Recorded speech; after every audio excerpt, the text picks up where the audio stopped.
Yun, for today's video mga ka-vlog, andyan na naman nga ako sa mamunting mungguhan sa aming farm. Ito guys, let's go. Mag-harvest nga pala ako dyan mga ka-vlog.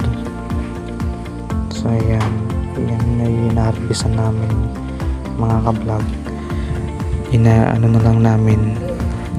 Ina-harvest na lang namin yung mga tira.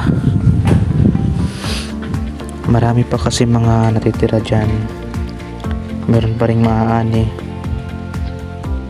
Ayan, as you can see naman mga vlog. Oh, English yun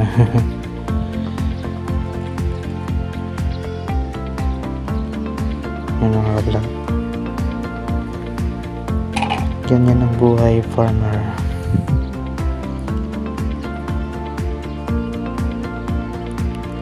Wala ako kasi magawa mga vlog, kaya yan yung tira yung mga vlog na-harvest na namin.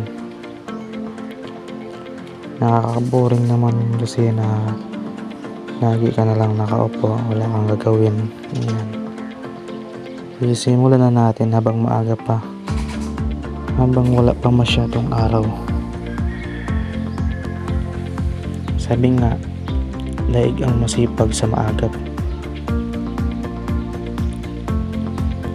Dito lang yun mga ka-vlog sa Barangay Nara, Gloria Oriental, Mindoro. Ang may-ari ng farm nito mga ka-vlog is Egyptian yung may-ari ng farm dito mga ka-vlog. Yan po pala mga ka-vlog, yung munggo na yan is ginagawang bahog ng mga hayop. Pinapatubo tapos pinapagiling. Ginigiling namin yan kasama yung barley. Pinapaghalo yan, tsaka ginagawang bahog ng mga hayop, mga pataba. So yan mga ka-vlog, hanggang dito na lang muna tayo.